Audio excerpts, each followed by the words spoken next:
How would one cognize it? Actually, the Buddha said, it is independence on the mind as antecedent organ and on the Dharma as object that the mental consciousness arises. If the mind has not gone, there is no meeting between the manas organ and the Dharma object. Answer. You should know that the mind does not leave and does not stay.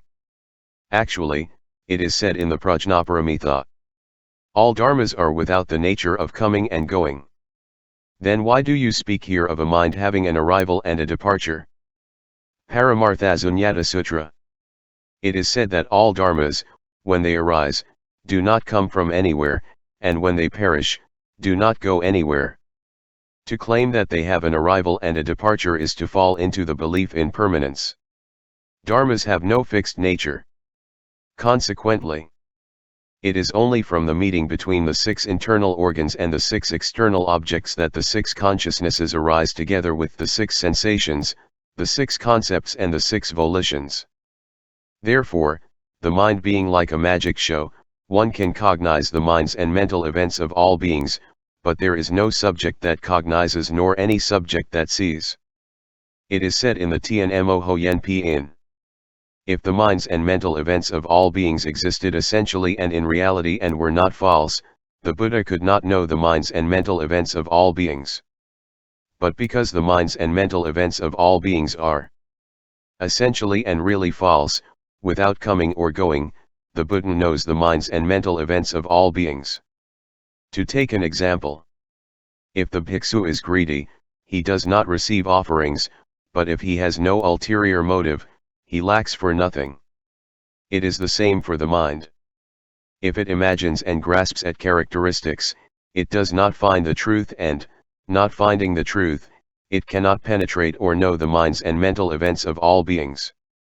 On the other hand, if it does not grasp at characteristics and does not imagine anything, it finds the truth and, finding the truth, it penetrates and knows the minds and mental events of all beings without encountering any obstacles. 3. Are the beings to be known infinite in number? Question. But can all the minds of beings be known completely? If they can all be known completely, then beings are limited in number. If they 6 cannot be known completely, why does the Prajnaparamita speak here about the Bodhisattva wishing to know the movements of the mind of all beings, and how would the Buddha really have the knowledge of all the aspects? Answer. All the minds and mental events of beings can be known completely. Why is that? 1. Because the Buddha claims to know them completely, and it is said in the Sutras that, among all those who speak truthfully, the Buddha is foremost. If it were impossible to know completely all the minds of beings, and if one came up against the limits, how could the Buddha say that he knows them completely, and how could he call himself omniscient?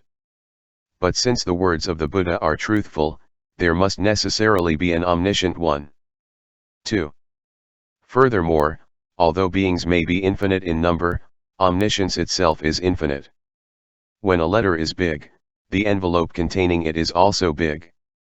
If the wisdom of the Buddha were limited and if the number of beings were limitless, the objection that you have raised against the omniscience of the Buddha would be pertinent.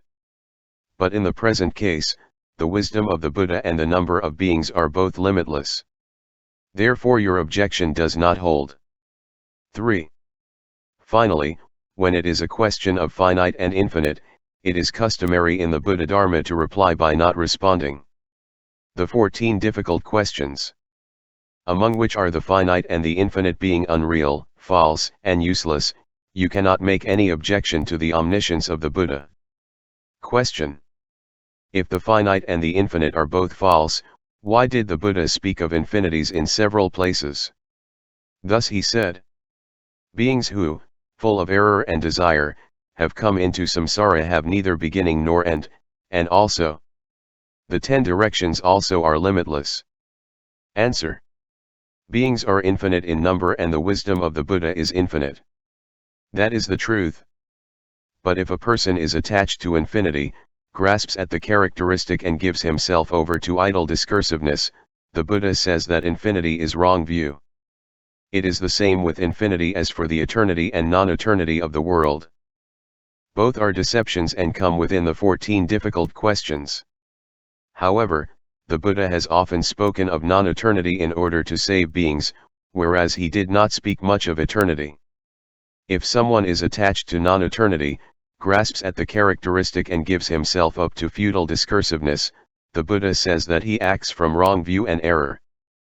But if someone, without being attached to non-eternity, simply recognizes that which is non-eternal is suffering. That which is suffering is non-self. That which is non-self is empty. This person, thus being based on the vision of non-eternity, enters into the emptiness of things and is in the truth. This is why we know that non-eternity introduces one into the real truth, but also makes up part of the 14 difficult questions for, by hypostatizing it, by becoming attached to its causes and conditions, that is a wrong view. Here I have spoken about non-eternity in order to clarify the question of infinity. It is as a result of the infinity of suffering that beings conceive distaste for the length of samsara, but the infinity of suffering is not a thing in itself. Suffering is simply very long. Lohita or Tim Samadhi Sutta. Thus 40 bhikkhus from the land of Poli who observed fully the 12 pure practices came to the Buddha, who taught them the practice of disgust. The Buddha asked them, the 5 rivers, Hankai, Lanmu Na, Sa Lo Yo, Atche Lo Poti and Mo Hai arise and empty into the great ocean. Is the mass of water contained in this ocean great or small? The bhikkhus answered, it is very great. The Buddha continued, in the course of a single kalpa, during his animal existences, a single man has been cut up and flayed. In yet other circumstances, when he committed a wrongdoing, his hands and feet have been cut off and his head has been cut off. Well then, his blood that has been spilled surpasses the amount of water in the ocean. 6b. Likewise, the blood that he has spilled during his lifetimes in the course of great kalpas, infinite in number, is incalculable. And it is the same for the tears that he has wept and the mother's milk that he has sucked. The bones that a single man leaves during a single kalpa surpasses in height the great mountain Pai-Philo. A note in the Khitan says, this is an Indian mountain, and as the natives see it constantly, it is easy to believe it. Thus, the man undergoes the sufferings of samsara during innumerable kalpas. Having heard this discourse, the bhikkhus were disgusted with the world and obtained bodhi. Furthermore, learning that the beings of the 10 directions are infinite in number, they felt joy, busied themselves in not destroying life and won infinite merit. For these reasons, the beings of all the universes should pay homage to the Bodhisattva who produces the mind of Bodhi for the first time. Why? Because, in order to save the beings of universes infinite in number, he himself uses infinite qualities.